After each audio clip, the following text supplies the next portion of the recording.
അതുപോലെ പാർലമെന്റിൽ ഉയർന്നു കേട്ടതാണ് അഭിപ്രായ സ്വാതന്ത്ര്യത്തെക്കുറിച്ച്. അതായത് അഭിപ്രായ സ്വാതന്ത്ര്യം BJP ഇല്ലാതാക്കുന്നു എന്നുള്ള തരത്തിലാണ് കോൺഗ്രസ് പറയുന്നത്. അപ്പം അതിനെക്കുറിച്ച് മണ്ണാങ്കട്ടയാണ്. ജവഹർലാൽ നെഹ്റു ഹിറ്റ്ലറെ പോലെയാണ് എന്ന് മജ്നു സുൽത്താൻപുരി എഴുതി. പഴയ കവി. അദ്ദേഹം ഒരുപാട് ഹിന്ദി ഗാനങ്ങൾ എഴുതിയിട്ടുണ്ട്. ഹിന്ദി സിനിമാ പാട്ടുകളൊക്കെ എഴുതിയ മജ്നു സുൽത്താൻപുരി. ഈ മജ്നു സുൽത്താൻപുരി ഇത് എഴുതിയതിന് ജവഹർലാൽ നെഹ്റു ജയിലിലടച്ചു, ഹിറ്റ്ലർ എന്ന് വിളിച്ചത്. ഇപ്പം നരേന്ദ്രമോദി എത്ര പേര് ഹിറ്റ്ലർ എന്ന് വിളിക്കുന്നുണ്ട്? ആരെങ്കിലും ജയിലിലടച്ചോ? ഹിറ്റ്ലർ എന്ന് വിളിക്കുന്നുണ്ട്. മോദിയുടെ തന്തയുടെ വകയില്ല എന്ന് പറയുന്നത് എന്തൊക്കെ പറയുന്നു.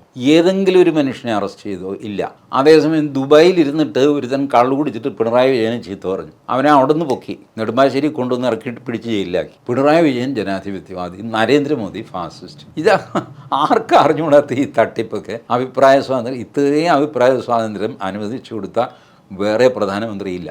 വാസ്തവത്തിൽ എനിക്ക് നരേന്ദ്രമോദിയുടെ ദേഷ്യം തോന്നാറുണ്ട്. ഇത്ര വലിയ നോൺസെൻസ് അനുവദിച്ച് കൊടുക്കാൻ പാടില്ല ഒരു ഭരണാധികാരി എന്ന്. അങ്ങനെ പറഞ്ഞു, എന്ത് ചീത്ത വേണമെങ്കിലും വിളിച്ചോ, എന്ത് വേണമെങ്കിലും എഴുതിക്കോ, ഒരു സെൻസറിങ് ഇല്ല, അറസ്റ്റില്ല, ഒരു ചുക്കുമില്ല. പിന്നെ ഇവർക്കൊരു ഉദാഹരണം കാണിക്കാനുണ്ടോ? ഇങ്ങനെ ഒരാളെ എഴുതി അതോടെ അയാളെ അറസ്റ്റ് ചെയ്തു, ഇല്ല. അതേസമയം സംസ്ഥാനങ്ങളിലുണ്ട്. പിണറായി വിജയനൊക്കെ ഇത് ചെയ്യും. പുള്ളിക്ക് എഴുതി കഴിഞ്ഞാൽ വിവരം അറിയും.